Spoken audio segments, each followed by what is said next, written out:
Thanks and welcome to join me on the 6:15. I'm Kejang Henry at Timby. We begin with our headlines.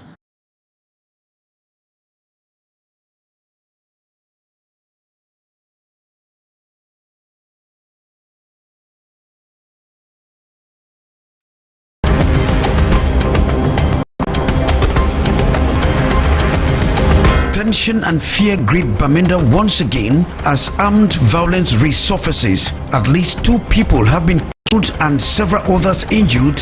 Separate attacks over the past 2 days, with Bamenda 3 subdivision worst hit. Armed groups, reportedly separatist fighters, stormed neighborhoods to enforce ghost town orders and carry out kidnappings, plunging the city further into insecurity.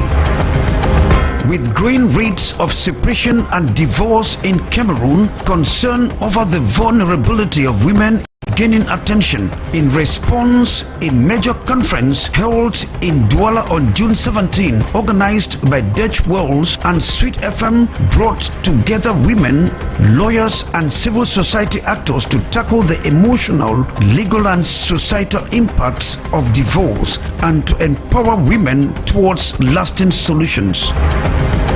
And for nearly 3 weeks, the Wouri bridges in Douala have become a daily nightmare for commuters. Heavy congestion on both the old and new bridges has left travelers stranded for hours, sparking outrage among workers, students and transporters as city life grinds to a frustrating crawl. From our studios in Douala, the 6:15 news rolls on in a split second.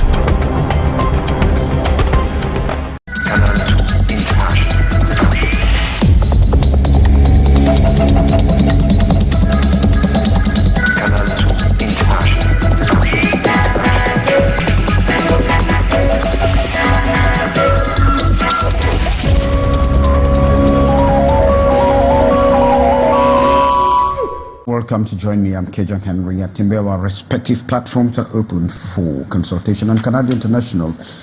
We begin from the Northwest region, where at least 2 people have been killed and several others wounded in separate attacks over the past 2 days, precisely in Bamenda.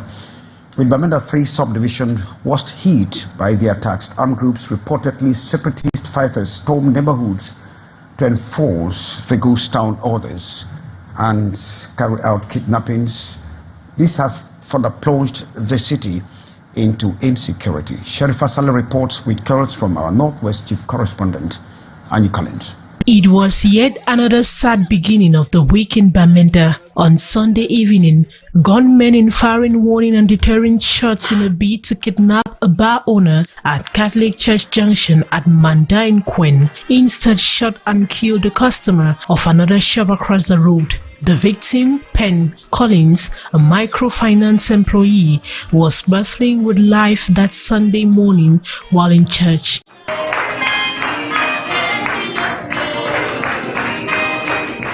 In the evening, he just stepped out to pick up a few items from the roadside shop before meeting his demise, while the young men still successfully went away with the bar proprietor, who was the original target. The next day, Monday, being a ghost town day, a group of armed men wreaked havoc across some areas of Nkwen in Bamenda 3 subdivision. At Namok quarters between the Bamenda 3 council premises and Government Technical College GTC in Keng, they dispersed people from some popular quarter recreational joints who fled into farms and bushes for safety. They set fire on some motorcycles before leaving as if to enforce the close to 8-year-old ghost town. Still on Sunday, unidentified gunmen reportedly shot and killed a student along Foncha Street for reasons not yet clear. It is also not clear if it is the same group that opened fire and shattered the leg of a woman who was out on the deserted ghost town streets to honor an appointment with a dentist. The incident happened at Mile 3, still in Quen. Well, thanks very much, Sheriff Asale and Annie Collins. We move to these This press release that is coming from the Ministry of Transport, in fact, that has been signed by the Minister of Transport, Marcela Ngale-Bibeher, and the press release reads that the Minister of Transport hereby informs the general public that a fatal road accident occurred along the Nkongsamba-Bafang Highway on April 8, 2025, involving Societe Papagassi and a associate voyage and a semi-trailer truck belonging to the Societe Scotrans SAL. Casualties involved 4 deaths and 26 persons were wounded, and analysis of various reports of the accidents revealed that it was caused by over speeding and dangerous overtaking by the driver of the coaster bus with registration number CE537LM belonging to Papagassi Voyage Express, which was clandestinely carrying out interurban road transport and of travelers without an authorization of travel manager or travel terminals as required by the law. And so, to address the situation, the Minister of Transport has decided, in compliance with the regulations in force, to suspend the Category 2 Ordinary License Number 20451/SDT/MINT/DTT/0OU001 issued to the Societe Papagassi and Associate Voyage SAL. Of course, the communique finally further says that the payment to the public treasury of the fixed fine for operating road transport profession without prior authorization. And so the Minister of Transport extends his heartfelt condolences to the bereaved families and wishes a speedy recovery for those injured. It has been signed by the Minister of Transport, Jean-Ernest Ngale-Bibeher, Minister of Transport. And still on transport, for nearly 3 weeks, the Wouri bridges, that is the old and new bridges in Douala, have become a daily nightmare for commuters. Heavy congestion on both the old and the new bridges has left travelers actually stranded for hours, sparking outrage among commuters, workers, students, and transporters as city life actually grinds to a frustrating crawl. Details with Wouri. Traffic on the Wouri bridges, both old and new, has become a commuter's nightmare. This is what they face daily. Morning and evening rush hours now stretch into several hours of gridlock, with drivers driving at snail's pace.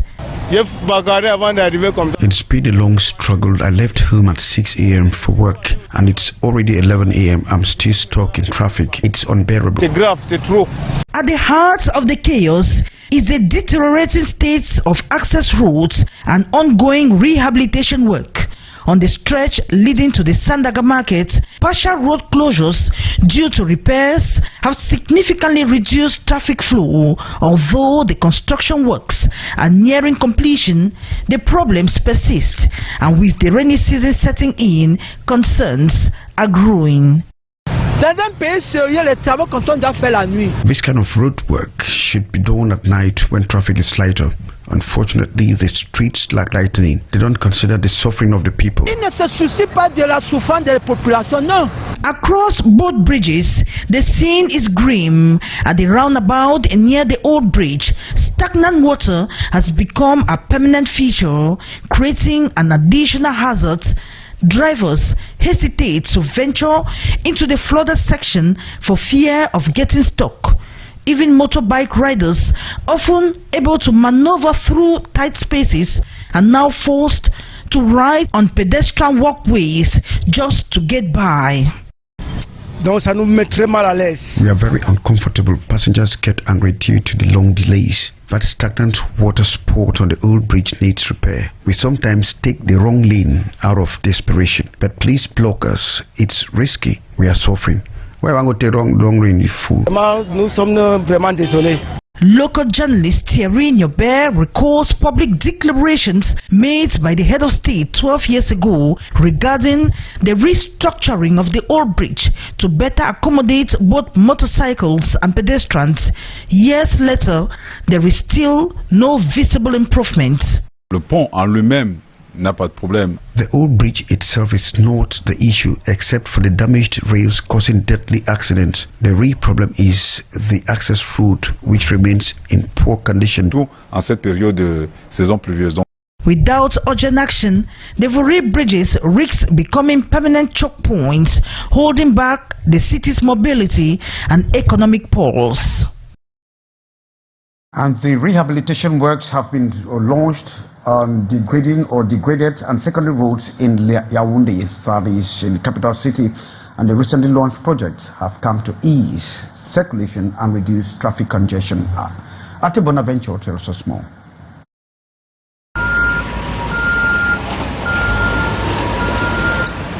Better late than never. Drivers and users of the Tongolo secondary stretch will soon move comfortably at the end of this rehabilitation work. The road was bad until there were holes all over the road, but at least we thank God that they are trying to arrange it. When you climb on a bike, the bike will be going down, coming out, going down, coming out. The different road renovation works in Yaounde have slowed down economic activities around the project sites, and the wish of those affected is that contracts be well executed and in respect of deadline. During the rainy season, there's too much accident. People fall here and there. Then there is during the dry season, dust. When you leave in the morning, in the evening, by the time you are coming back the next morning, you need to wash everything, to dust everything. The route is too small, and since they started fixing the road, we are not working, no customers, because they have blocked us. No customers are not coming. Just they should do it fast and finish it and go so that we should also have customers. The mayor of the Yaounde City Council recently launched a series of projects to give Yaounde a facelift. Some of these sites include the Iligifa Eteta Stretch, the Obili Etugebe Corridor, and the Mbalade Mange Secondary Road. Thanks very much, Ate Bonaventure, for that report, Fair, and we talked politics. This time, the Celestin Jammeh has officially declared his candidacy for Cameroon's October 2025 presidential election. The president of the Patriotic and Republican Alliance at the press conference that took place in Douala this June 17, 2025, vowed to restore democracy, justice, and social equity. Jammeh proposes key reforms such as limiting presidential terms to 2 5-year mandates, expanding citizens' access to the Constitutional Council, and reinstalling full voting rights for the Cameroonian diaspora, including the legislative and municipal polls. And in a unifying message, he extends an open hand to work with members of all political parties, including the CRM, the SDF, the PCRN, and the CPDM for national development. Now let's listen to the president of the Patriotic and Republican Alliance, Celestin Jammeh, in this excerpt that has been kept for us by Ambo Gladys Diba. The future of Cameroon is first unity, prosperity, and to recover his place on the field and over the world. It is very important to us today to know that this government at the moment is not on the good way for our country. We need change. Cameroonians need change now, not tomorrow. We need change now. And this presidential campaign is focused on the movement of all the parties who want to join together, who want to fit together for the new Cameroon. I invite all my colleagues of the political party. I invite all the Cameroonians to put their personal interests out and to focus their views and their point of views on the future of Cameroon. Presidential hopeful Celestia Jamide talking to Ambo Gladys after declaring his intention to run for the presidential election 2025. Now, with the growing rates of separation and divorce in Cameroon, concerns over the vulnerability of women is growing or is getting attention. And in response, a major conference took place this morning in Douala, organized by the Dashboard and Sweet FM Radio, brought together women, lawyers, and civil society actors to tackle the emotional, legal, and societal impact of divorce. Maureen was part of that conference. In Cameroon, statistics reveal a concerning trend. At least 1.5% of women have divorced, while 4.5% have separated from their partners. These figures highlight the fragility of families and the need for support. It's a real problem because people are not really prepared for marriage. When people are prepared, there is no reason for them to divorce. And people are not, when we get married, we don't really know the family of the person with whom we have to get married. Really, women used to suffer after divorce, but they used to suffer even during the marriage. To address the issue, Deutsche Welle, in partnership with Sweet FM Radio through a program Abra Alapalab, organized this conference in Douala, June 17, to educate and sensitize Cameroonian women on divorce and its consequences on couples and families. It was just also to train women to be mature when she decide to get married, and to be sure that she really know her partner. It is possible for women to continue to live and to have a better life even after the divorce, because if she's a woman is attached to God, everything can change in their life. With a variety of experts from civil society organizations and lawyers, all working daily to educate women on building solid marriages, identifying red flags, and managing marital conflicts. A majority of the women shared experiences on divorce and the vulnerability of women. We have been collaborating with Sweet FM Canal 2 for a long time, for over 20 years. So we decided to come here in Douala to organize this debate, this discussion with our partner. We share the same values, and we are working for the same values, and now we decide to speak about the women and their difficulties after a separation. Nous avons soutenu ce projet parce que nous travaillons avec la Deutsche Welle. Nous reprenons les programmes de Deutsche Welle. The conference, now in its second edition, the first in Kinshasa and the second now in Douala, Cameroon, brought together thousands of women from diverse backgrounds, including university students, married women, single mothers, and divorcees, and lots of other women. The aim is to change mindsets, build confidence, and empower women to seize their destiny and have hope for the future.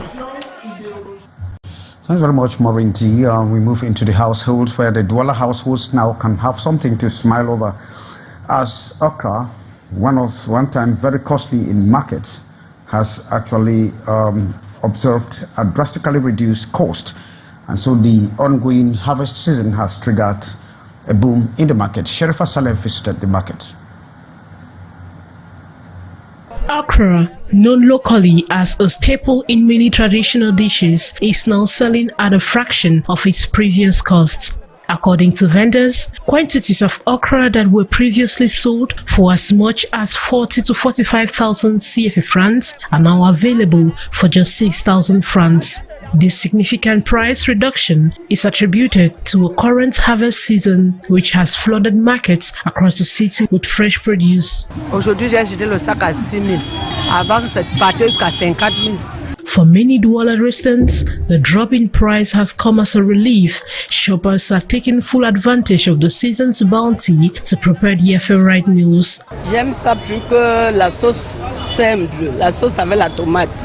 Nutritionists are also highlighting the benefits of the vegetable, encouraging consumers to make the most of its availability.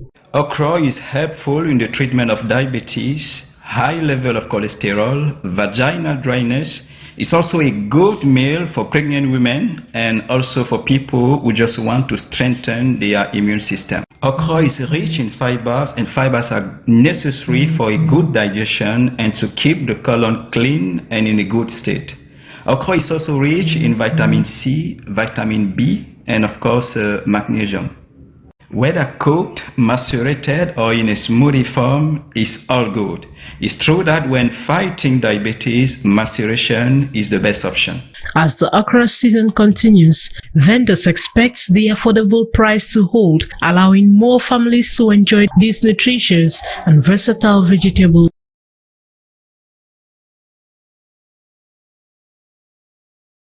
Kejan Henry Athimbi. I want to thank you for being there with us. Coming up, Lee Peugeot with le débrief de l'actualité. From all of us, it's goodbye.